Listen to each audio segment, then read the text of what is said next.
What if the cure was more terrifying than the disease? What if the hand that offers salvation is the very one from which you must be saved? In a world of sophisticated masks and benevolent lies, how do we learn to trust the deep, primal instinct that whispers a warning, telling us to recognize the hunter, especially when he arrives dressed as a healer? High above the rust-colored canyons of a world long given to dust and silence, there hung the Glass Ark, a crystalline tear dropped against a bruised sky. Within its climate-controlled walls, a jungle of impossible green thrived, a final, curated echo of a lost Eden. It was a sanctuary for the last winged choirs of Earth. But a sickness had fallen upon this paradise.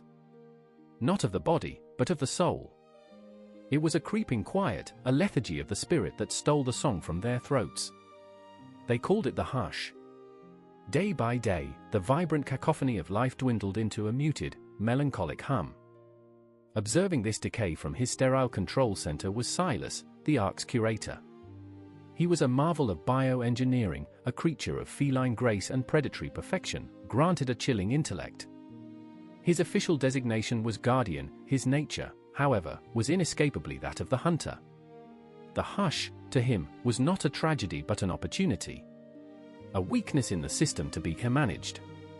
He saw the drooping wings, the lackluster eyes, and the ancient, primal part of him stirred not with pity, but with a cold, calculating hunger. Donning a pristine white coat and gathering a tray of gleaming, sterile instruments, he reframed his purpose. He was not a predator, he was a chirurgeon. The hunt was not a slaughter, it was a procedure. He approached the grand airlock of the aviary, his movements a fluid, disquieting ballet of purpose. His voice, modulated and serene, echoed through the habitat's internal comms. Inhabitants of Aviary 7, it began, smooth as polished steel. I have observed the encroaching lethargy. The data indicates a significant drop in metabolic and vocal signatures. I have synthesized a treatment protocol. A targeted therapeutic intervention to restore your vitality. Please, grant me access. I come only to help. A flutter of desperate hope went through the younger birds. Help! A cure! A return to the vibrant songs of yesterday. But Cassia, an ancient golden oriole whose feathers held the memory of the sun on a real sky, felt a different truth. She watched the monitor, saw the silhouette of the curator standing just beyond the glass, impossibly still, patient, his shadow long and sharp. She did not hear the promise in his words, she heard the silence between them. It was the absolute quiet of the stalker in the grass, the focused stillness of the panther before the leap. She felt it in her bones, a wisdom passed down through a million generations that screamed of the teeth beneath the smile. He lies, she chirped, her voice frail but clear, cutting through the murmurs of hope. His help is the help of the fire offering warmth to the moth. The younger birds protested. But Cassia, we are fading. Our songs are ghosts. He is our guardian, our only hope. Silas's voice returned, softer this time, laced with a delicate, wounded concern. I sense your hesitation. It is the fear of the unknown. Allow me to demonstrate my goodwill. Allow me to save just one. The weakest among you. You will see. The song will return. It was this that chilled Cassia to the core. The cold logic of culling, dressed in the language of healing. The selection of the weakest. She flew to the comms panel near the airlock, her small body silhouetted against the vast, indifferent glass. She looked at the shadow of Silas, the chirurgeon, waiting with his instruments of salvation.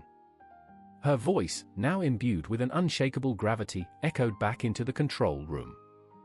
We have heard your diagnosis, curator, she sang, her voice not a song of joy, but of profound, unyielding certainty. And we have seen the tools of your profession. But our ailment is one you cannot comprehend, and your cure is one we cannot survive. We know your nature. It is a truth deeper than your words, more real than your coat. We will find our own song again, in our own time. Or we will perish in the dignity of silence. But we will do so, only when we have seen the last of you. For a long moment, the Ark was silent. On the monitor, the curator did not move.